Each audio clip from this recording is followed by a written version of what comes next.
If I confess to you that I've been struggling with self confidence, would you believe that? The truth be told, I struggle with that. And that's the reason why I have not really promoted my book. One, I've not really put myself out there before the people. And I think it boils down to my upbringing.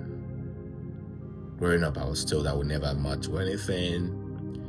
I don't want to repeat the things that were said. But you see, the things that were said went to take residence in my subconsciousness. And because of that, it's limiting me from really venturing out the way I feel on the inside. Like I feel there's much within me. There's so much that I want to share with the world. I am my worst critic. I found myself even thinking maybe I'm a perfectionist.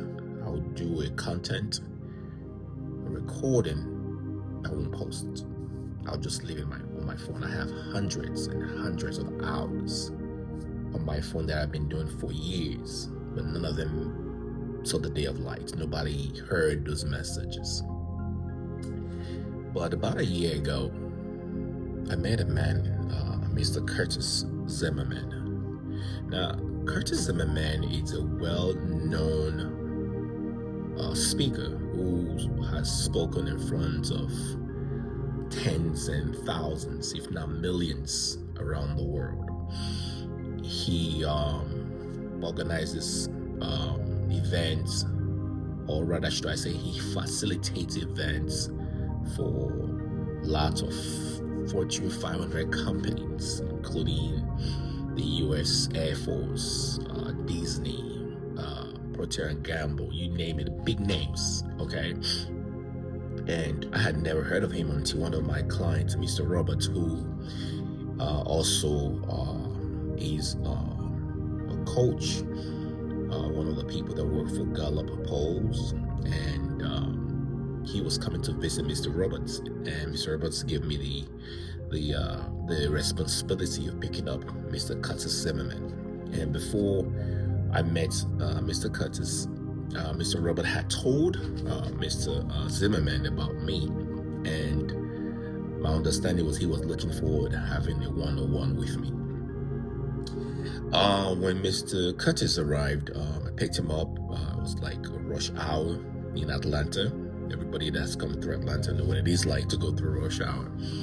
And he was in my car. The journey was about a 45 minutes drive, but because of traffic, it took us about an hour, 30 minutes to an hour, 40 minutes to get to our destination. And maybe halfway to the trip, Mr. Zimmerman looked at me and said, "Emmanuel, you have a message. In fact, you are overqualified." Now, this is a man who has written books. In my hand right now is one of the books he wrote. This one is Life at Performance Level.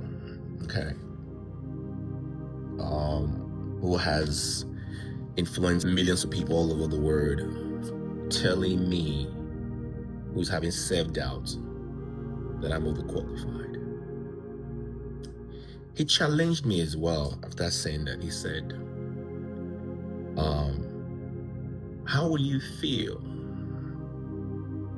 when you're 90 years old on your rocking chair? He said, how will you feel thinking about your life? You could have impacted tens of thousands of people, but you only impacted tens in your car, and this is what you're doing. So you need to step out there and just start doing it.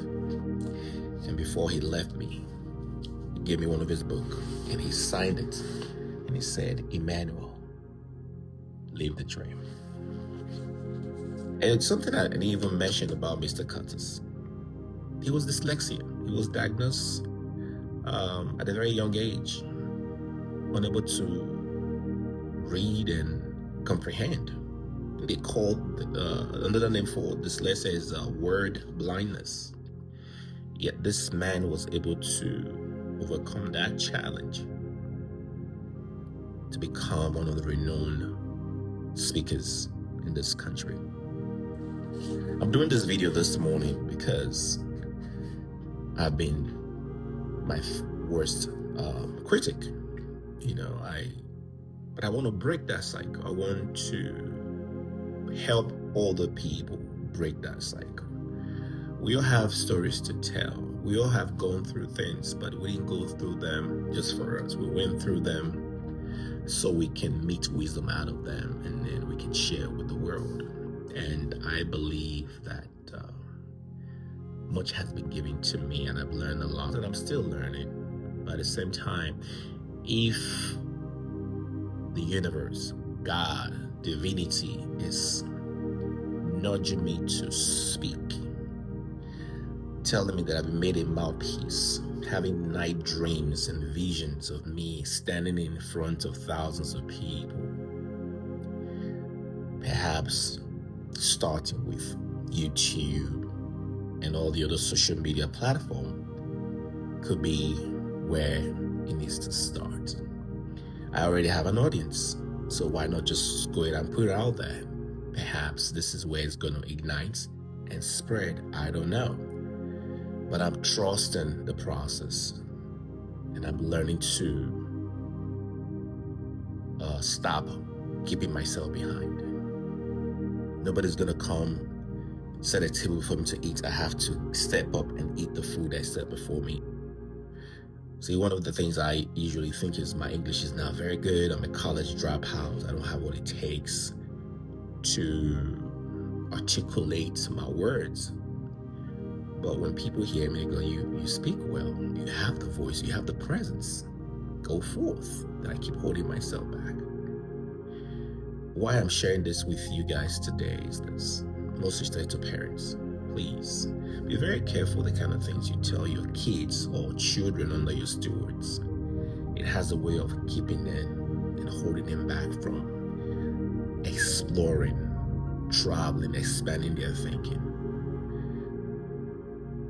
It's a lot of work to undo those things that were done to these kids. It's a lot of work I've been putting in to undo the things that was done to me.